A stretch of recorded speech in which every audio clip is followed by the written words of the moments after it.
کلام بمانا اللہ کی صفت ہے، اور جو اللہ کی صفت ہوتی ہے وہ قدیم ہوتی ہے، یعنی ہمیشہ سے رہتی ہے، ہمیشہ رہے گی، کبھی بھی وہ فنا نہیں ہوگی۔ یہ قرآن جو کتاب کی شکل میں ہمارے سامنے ہے، یہ تو اگر پرانا ہو جائے بوسیدہ ہو جائے گا، اس کے حروف مٹ جائیں گے، اسے بالآخر ہمیں دفن کر دینا پڑے گا احترام کی صورت میں، لیکن وہ جو کلام ہے، جو اس کا معنی و مفہوم ہے، وہ کبھی بھی ختم نہیں ہوگا، وہ اللہ تبارک و تعالیٰ کی صفت ہے۔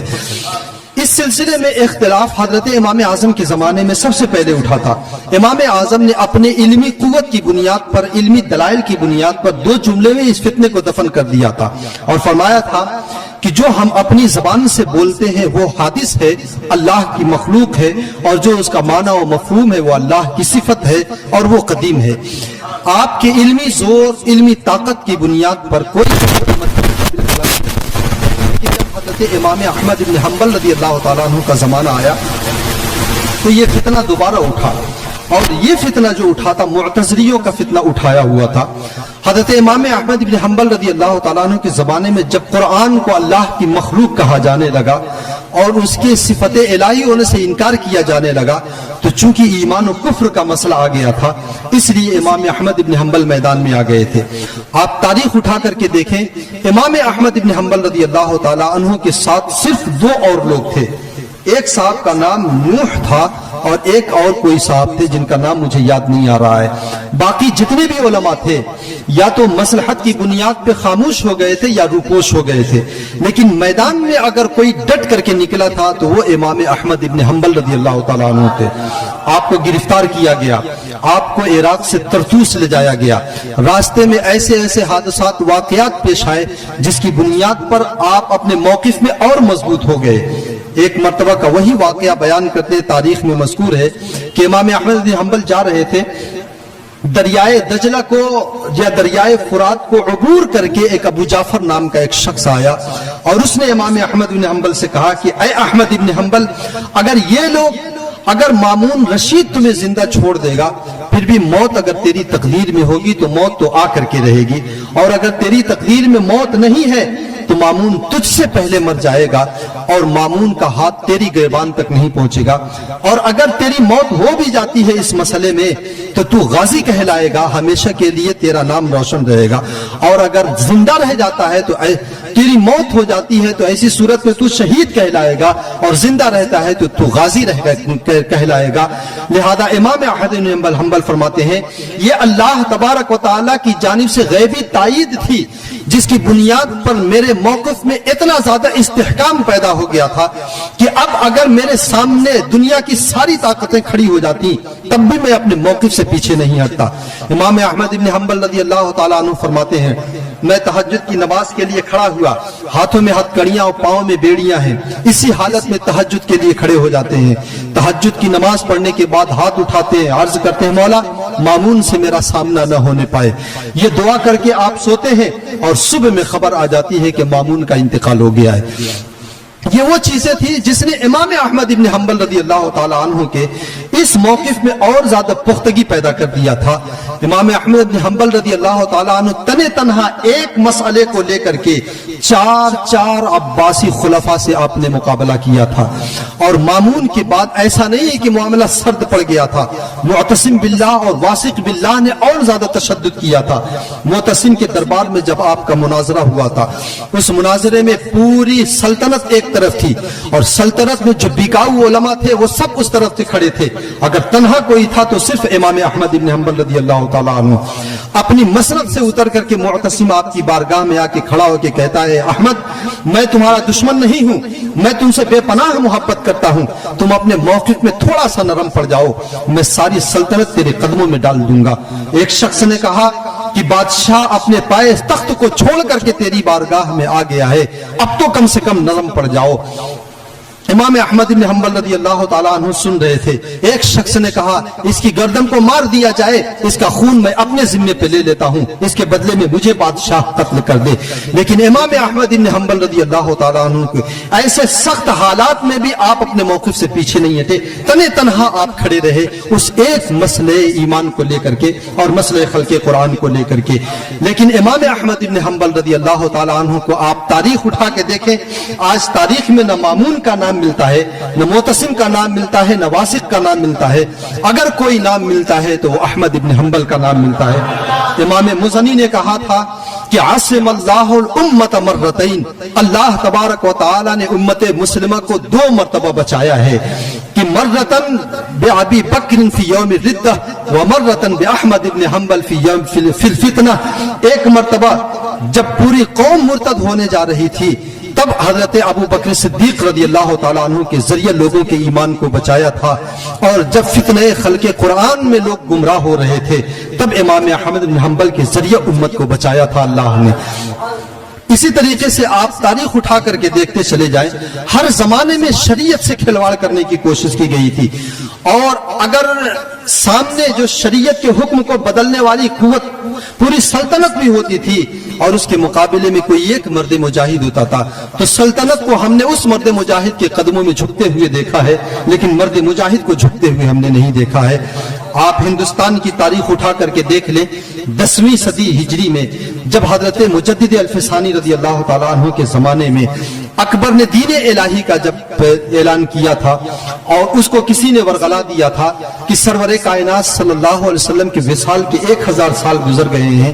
اب جو ہے ایک نئے دین کی ضرورت ہے، نئی شریعت کی ضرورت ہے، نئے احکام کی ضرورت ہے، لہٰذا دین مصطفیہ کو لغو قرار دے دیا جائے اور ایک نئے دین کو سامنے لایا جائے، نیا ضابطہ، نیا اصول، نیا مذہب، نیا دین ہمیں چاہیے. اکبر کو ورغلانے والے علماء میں جن لوگوں کا نام آتا ہے وہ ملا مبارک جو غالباً راجستھان ناگور کے رہنے والے تھے، ملا مبارک اور ان کے دونوں بیٹے ابو الفیض اور فیضی، ان تینوں نے مل کر کے اکبر کے ذہن کو خراب کیا تھا اور اکبر نے ان کی شاہ پر دین الہی کا اعلان کیا تھا. اس وقت بھی ہندوستان کے جو علماء تھے اور جو حالات سے جنہوں نے سمجھوتا کیا تھا، جنہیں علماء سو کہا جاتا ہے، انہوں نے اکبر کی لئے میں لئے ملا کر کے شریعت کو بالکل لغو قرار دے دیا تھا. جماعت سے نماز کو ترک کر دیا گیا تھا، جماعت سے نماز پڑھنے والے کو سزائیں دی جاتی تھی، کتنی مسجدوں کو منہدم کر کے مندر بنا دیا گیا تھا، ہندوؤں کے تہواروں پر عام پوجا کی اجازت ہوتی تھی، مسلمانوں کی تہواریں پر کوئی رعایت نہیں ہوا کرتی تھی. حضرت مجدد الفسانی رضی اللہ تعالیٰ عنہ نے جب ان حالات کو دیکھا، آپ سامنے آئے اور آپ تنے تنہا اور آپ کے ساتھ حضرت شیخ عبدالحق محدث دہلوی رضی اللہ تعالیٰ عنہ، یہ 2 ہستیاں تھیں جنہوں نے کھل کر کے مقابلہ کیا تھا اور اکبر اور جہانگیر کی آنکھوں میں آنکھیں ڈال کر کے انہوں نے مذہب اسلام کی حقانیت کو سامنے رکھا تھا. تو ہم نے اس زمانے میں بھی دیکھا کہ جہانگیری حکومت تو حضرت مجدد الفسانی کے قدموں میں جھک گئی، لیکن مجدد الفسانی کہیں جھکتے نہیں نظر آئے تھے. آپ اس کے بعد کا زمانہ بھی دیکھ لیجئے. یہ وقت کی قلت کی وجہ سے میں بہت ساری باتیں چھوڑ رہا ہوں. اعلیٰ حضرت رضی اللہ تعالیٰ عنہ کے زمانے میں کیا کم فتنہ تھا، اگر آپ انگلیوں پہ شمار کرنے جائیں تو آپ کی انگلیوں کا پور ختم ہو جائے گا، فتنے ختم نہیں ہوں گے. خلافت کا معاملہ اور مسجدوں میں گاندھی کو ممبر رسول کے اوپر بٹھا کر کے تقریر کرنے کا معاملہ، موالات کا معاملہ، شان رسالت میں گستاخیوں بے ادبیوں کا معاملہ اور اسی طریقے سے گائے کی قربانی کا معاملہ، ایک نہیں 1000 فتنے امام اعلیٰ حضرت رضی اللہ تعالیٰ عنہ کے سامنے تھے. لیکن تنے تنہا یہ تنہا شخص تھا جو چومکھٹا لڑ رہا تھا دشمنان اسلام سے، اور ہر ایک کے مقابلے میں انہوں نے اپنی تلوار سے تو نہیں لیکن اپنے قلم کی تلوار سے ضرور مقابلہ کیا تھا. اور ہم نے دیکھا کہ انگریز حضرت امام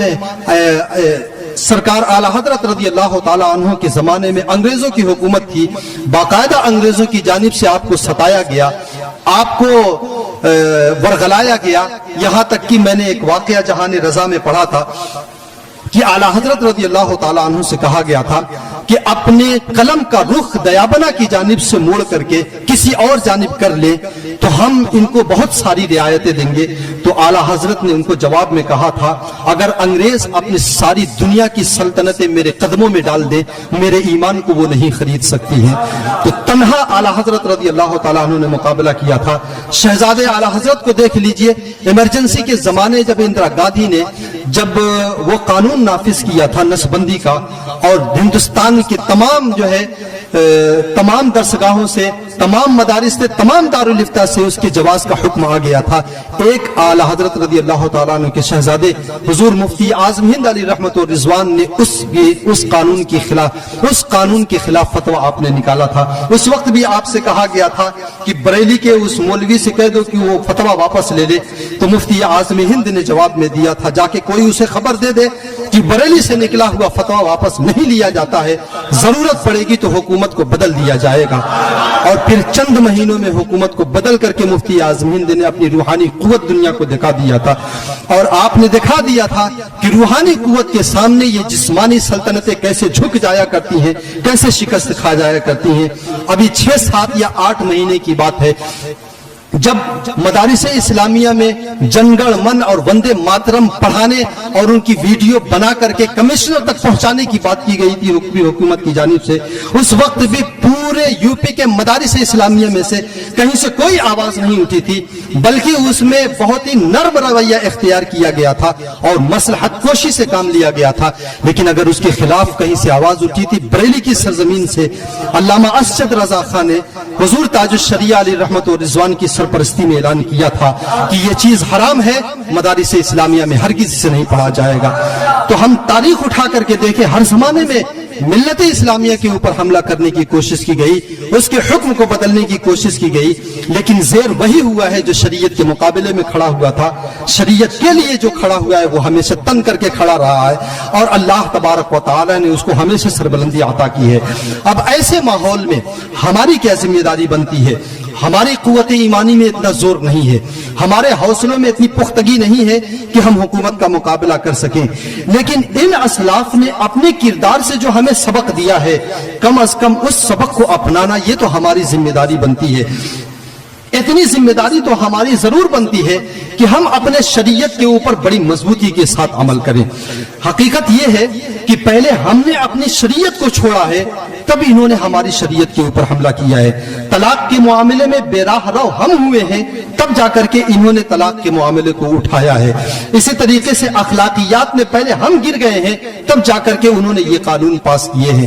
اور دوسرے معاملات کو بھی دیکھ لیجئے، نوجوان آئے دن یہ شکوہ کرتا ہے ہمارے پاس آ کر کے کہ میں فلاں کمپنی میں کام کرنے گیا ہوں، وہاں پہ یہ شرط لگائی جاتی ہے کہ داڑھی مڈا کر کے آؤ تب تمہیں نوکری ملے گی۔